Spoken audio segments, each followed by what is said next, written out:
Good morning, YouTube. Okay, I'm so excited to share all the things today. Okay, so I have my coffee here, so I'm gonna be sipping while I chat with you guys. So my birthday was last week, and I thought it'd be fun to share some of the things that my family gifted me because it's just exciting. I love seeing hauls. I love seeing what lights other people up. And I love sharing the love of my kiddos and my family with you guys. So these are a few of the things that my kiddos and husband, and I actually have something from my mother and father-in-law have gifted me. So let's dive in. Okay, first off, if you guys are following me on Instagram, Hello Blank page, you will know, because I've already posted up some of these items, so you will have seen some of them on Instagram. But one of the ones I'll start with is this gorgeous coffee mug that says good vibes. Totally me, 100%. This artwork I'm obsessed with. So that was one of the things. So most of these, I'll start by saying, are either art related, art and witchy. So that's exciting. Okay, let me take a sip before we go any further. All right, and while we're at it, my daughter who got me the coffee mug, her and her boyfriend, also picked up these super cute tree earrings. And I love them. They have like the little leather thread going down, but I mean, I love them. Trees, stars, witchy woo-woo things is totally my vibe. All right, same daughter and boyfriend found this amazingness. I don't know if you can tell, it's got a snake on it with sun, moon, stars, all the things. I think it even has eyes. Yes, it does, because she mentioned how it kind of matched the coffee cup.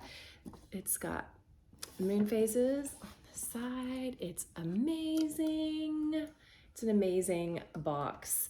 I will probably hold either my crystals or potentially the tarot decks that I'm working with for the season.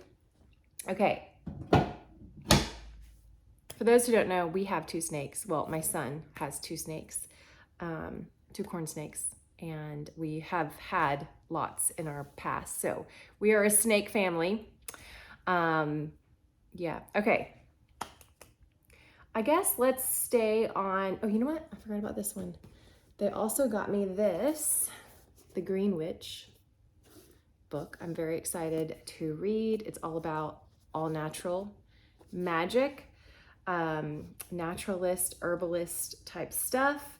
So I cannot wait to dive into this. I have a lot of books that I'm so excited about because I've got a trip coming up in like a week and a half. Oh my goodness, it's a week and a half away.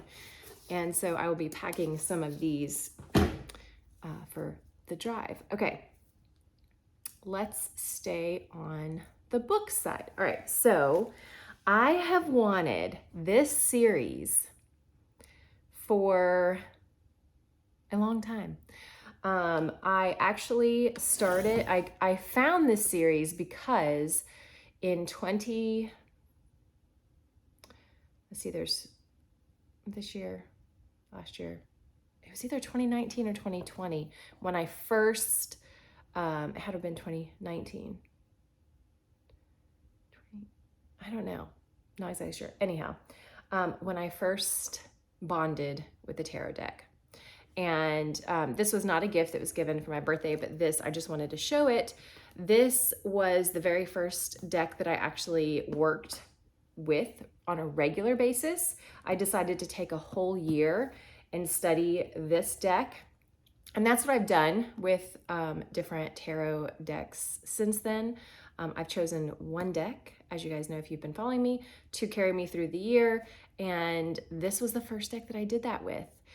And so I have a very special place in my heart for this deck. This is by Maggie Stiefvater, and she is a author. She's a writer of, I believe, both young adult and adult novels. I will say right away that the guidebook is my favorite guidebook that I've ever read. And I think part of it is she is a storyteller. So the way that she talks about tarot is the closest to how I view it, as a way to tell stories, journaling prompts, a mirror. Like it's very intuitive. And this is a full, like it's got the cards and their meanings. Let me just show you a few of the cards. I'm sure if you're into tarot, you've seen this deck before. Like, I mean, just the colors. There's Judgment. 10 of Cups. I love this deck. I love this deck. So the reason I'm showing the deck is that the deck, when I got it and studied it, I realized that the deck was inspired by a book series that she wrote. She wrote a fiction young adult book series and then created the tarot deck. So I had seen Candy Soul, something here, Candy Soul Tarot. I will put her link down below. She actually has a video of her returning to that deck after having read the books to see if it actually affected, if reading the books actually had an effect in regards to the tarot and which ones reminded her of the book. And it was so fascinating to watch. And so ever since I had that deck, I've been wanting this book series, and my daughter and son-in-law finally gifted it to me. It is a 4-book series. The first one is called The Raven Boys. And yeah, so here's The Raven Boys. And I believe that it's called The Raven Cycle. That is the title of the series, The Raven Cycle by Maggie Stiefvater. So I'm so excited to start this and then return to my deck and see for myself if I bond even more with it after visiting these stories. Okay, let's continue with books and then we'll get into some of the art stuff. All right, so this, another witchy woo-woo book, came from my one day, hopefully, daughter-in-law, Megan. My son's girlfriend picked this book up for me called The Moon Book, which is just gorgeous. It's all about lunar magic. It talks about like the waxing moon. It talks about the full moon, the new moon. And with each of the phases, it also gives you, like here, if the waxing moon is hard for you, I mean, it's so full of information. I've already just flipped through it. I haven't like really dug deep yet, but I believe the new moon is this week. And so I will definitely be using this to do some moon work. Okay, I just saw, where was it? Oh, and look, I mean, if that's not me, look at all the stars. Okay, I wanted to show you guys, yeah, at the end, I think at the end of each chapter, am I correct? I don't want to say that if I'm not. Okay, so not every chapter, but journaling prompts for the new moon. And then I just saw this, little activities and rituals to try during a waning moon. I mean, it's like so full of goodness. I'm very excited to dive into this book. All right, I'm trying to like keep all my books together. Okay, then my mother and father-in-law sent me 5,000 writing prompts, a master list of plot ideas, creative exercises, and more. I'm excited to dive in. You guys may know, I think I've mentioned it here. I will be participating in NaNoWriMo this year in November, which means I'll be prepping in October, which is literally around the corner.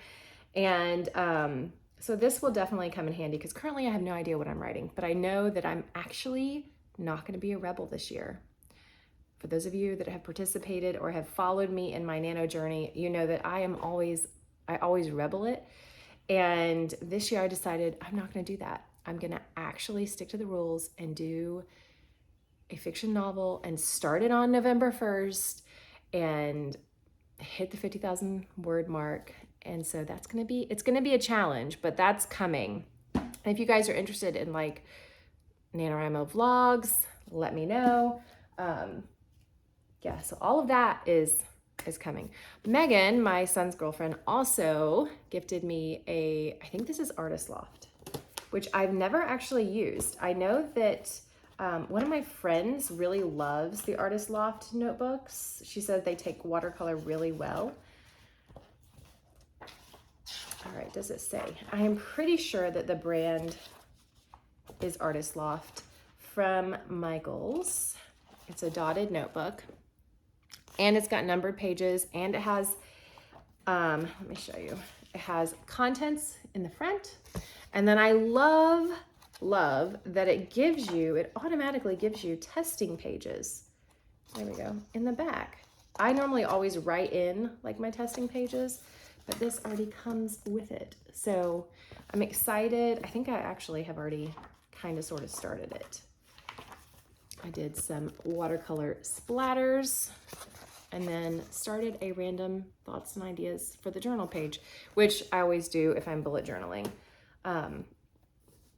which I'm not exactly sure if I'm gonna. At first I thought this would be like a creative, I've been really like busting through my sketchbook. So I thought maybe this would be like a sketchbook bullet journal where I write down ideas and things I want to try, but I don't know. I might save it for NaNoWriMo. Not sure. So I've just started playing in it. So I can give you guys a journal review if you want one later as I decide what I'm going to be actually using it for. Okay, now for some fun stationery art stuff. My hubby got me, he knows how much I love the Energel, but, and I mentioned this before, do I have my Energels here? No. The Pentel Energel has always been a favorite pen of mine, but it is not archival and it is not waterproof. I have had many pages because I, in the past, I haven't taken as many baths lately, but I used to be a big bath person and I would journal in the bathtub, and I have gotten my journals wet and the pages just run. But Pentel Energels have come out, I believe it was last year. They have a permanent one. You can only currently get it in 3 colors, black, blue, and red. So I wanted to try I've purchased the pack that has like 1 black, 1 blue, and 1 red.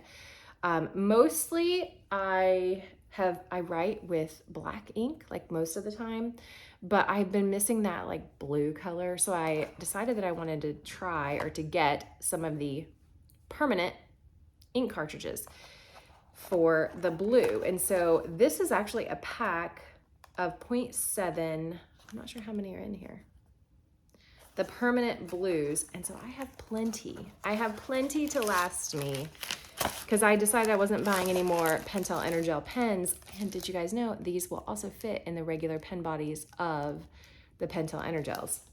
So my very favorite, oh, you know what, I have one here.